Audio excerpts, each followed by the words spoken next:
This is Brent, president of B2C Fitness, and we're doing Serratus Anterior Reactive Integration. Now we do our reactive integration to speed the velocity at which our long, underactive or phasic musculature fire to ensure that we have timely firing of that musculature.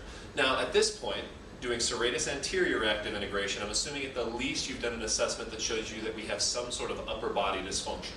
I'm also assuming that you've done your release and stretching techniques for those short overactive structures, and you've done some isolated activation for your long underactive structures, including your Serratus Anterior. And you guys can see our Serratus Anterior isolated activation in a video that we have previously published. I'm going to have my friend Mike come out here and demonstrate this exercise. Now, I'm already thinking when I'm doing Serratus Anterior Reactive Integration about what my overactive synergists are.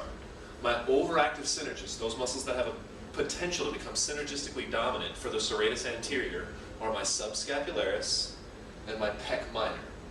So when I set Mike up to do this exercise, the first thing I'm going to think is, how do I reciprocally inhibit that musculature? Well, I know I can inhibit my subscapularis by having him externally rotate. So I'm going to have Mike reach out and externally rotate for me. I know that my pec minor is an anterior tipper of the scapula. So what I'm going to have Mike do is posteriorly tip the scapula. The easiest way to get somebody to posteriorly tip their scapula is to go into some thoracic extension, so big chest, as well as depression. Now, what I'm going to have Mike do to ensure that we have Serratus Anterior activation is get in that position and then protract as far as he can. So he's going to reach out with his shoulders, but make sure you keep depressed. There you go. Good. So now he's in position, his Serratus Anterior is firing, and his overactive synergists are reciprocally inhibited. Now what I'm going to do is make him react to something that I throw at him. In this case, we're doing what looks like a chest pass, only I want to focus on eccentric deceleration. So what I want Mike to be able to do is to catch and receive this ball without losing form. I want him to receive this like he's catching an egg. I don't want him to stop the ball and then bring it in. I want him to receive it so there should be no sound.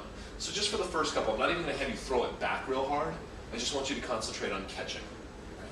Right. So here we go, Mike. That was pretty good. You can see his shoulders went up a little bit. So let's try that again. Try to keep nice and back. There you go. Good. That was my fault. Bad throw. Let me try to throw a little higher for you here. Good. You can see he's catching nice and soft, trying to keep his posture up. Now once he's got that mastered, we can start working on almost like a plyometric activity, but this is going to be a proprioceptively enriched plyometric activity. So he's going to start in this position. I'm going to have him receive it, and then without stopping, fire the ball right back at me. All right, let's try it again. And of course with your athletes, this is a great way to start integrating our Serratus Anterior and start working on passing mechanics. Trying to get them to receive the ball and turn it right back around with good aim. Mike's doing a great job with this. You feel it a little bit? A little bit. A little tough to get the technique down? It is. All right, so this is a basketball. This is a little smaller object, a little heavier object, and it's hard. So as soon as the fingers hit it, it taps pretty loud, which makes it hard to catch soft. We could regress this exercise, go to something a little bigger and softer. Stability balls work really good, like your smaller size stability balls. See that good form, Mike? Good. Are actually a great place to start with this exercise. And of course, if a baseball, or not a baseball rather, but a basketball becomes too easy, we could switch to weighted medicine balls. And this becomes really, really challenging to accept, maintain good form, and throw back. Let's try one of these. And Mike did a pretty good job there. So there you go, guys. Go Serratus Anterior Reactive Integration. I'm going to assume you've released, stretched, did an isolated activation, and then this would be the next step in your warm-up.